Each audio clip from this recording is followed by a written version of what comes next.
Warning, this article contains spoilers from Painkiller on Netflix. Netflix released its drugs drama series Painkiller on August 10 and the show has already shot to the top of the streaming platform's chart globally.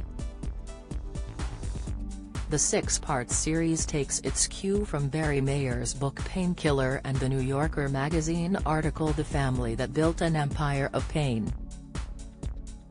Painkiller concentrates on the rise of prescription drug addiction in the USA and specifically the role of the pain relief drug OxyContin made by the pharmaceutical company Purdue Pharma, which is owned by the Sackler family.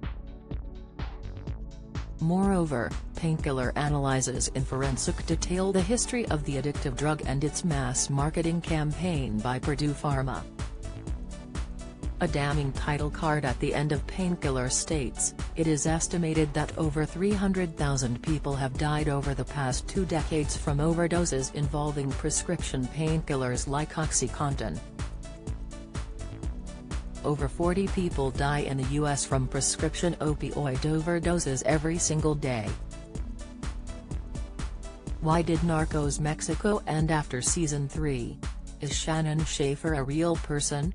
Netflix is a mixture of fact and fiction, taking a real-life story and turning it into a dramatic warning tale for audiences.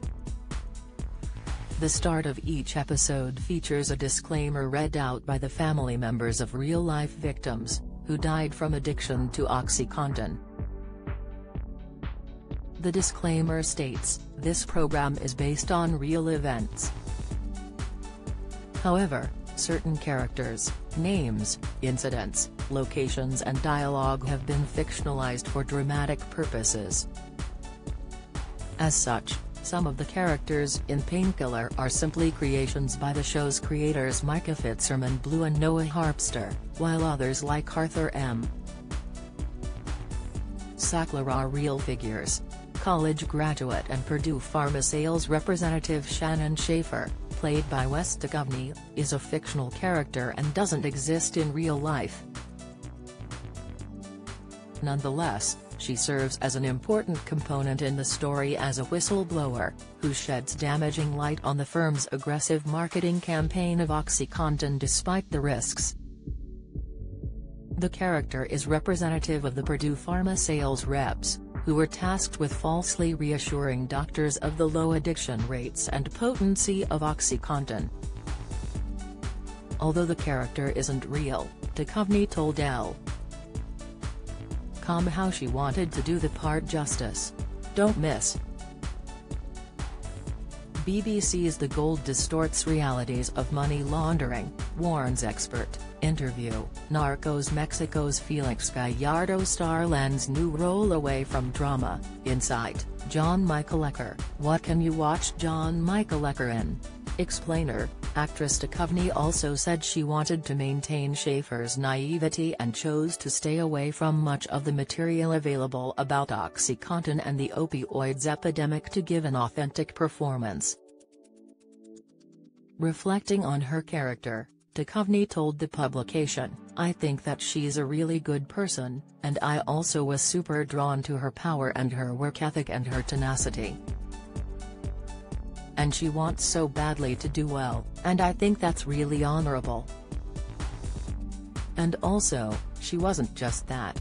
There are ugly moments, and there are uncomfortable moments, and you're disappointed by her at the same time." Some of the other fictional figures are the tenacious investigator for the DA's office Edie Flowers, played by Orange is the New Black Suzo Aduba, who serves as the show's narrator and leads viewers through the complex tale of what she uncovered while investigating fraud involving an X-ray machine.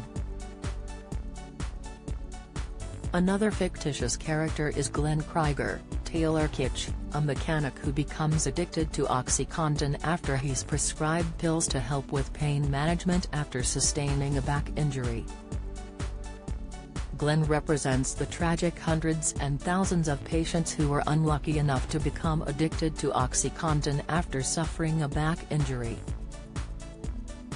His storyline isn't too dissimilar to Riley Ward, who became addicted to OxyContin after he was prescribed the drug for back pain and ended up dying aged 28.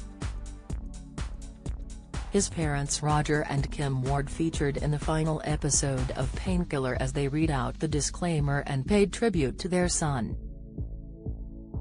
Ward's father said, "He tried his hardest to get right and get straight again and get sober, and he just couldn't do it. He was a wonderful kid. He had the biggest heart you ever saw, and our lives will never be the same." Painkiller is streaming on Netflix now.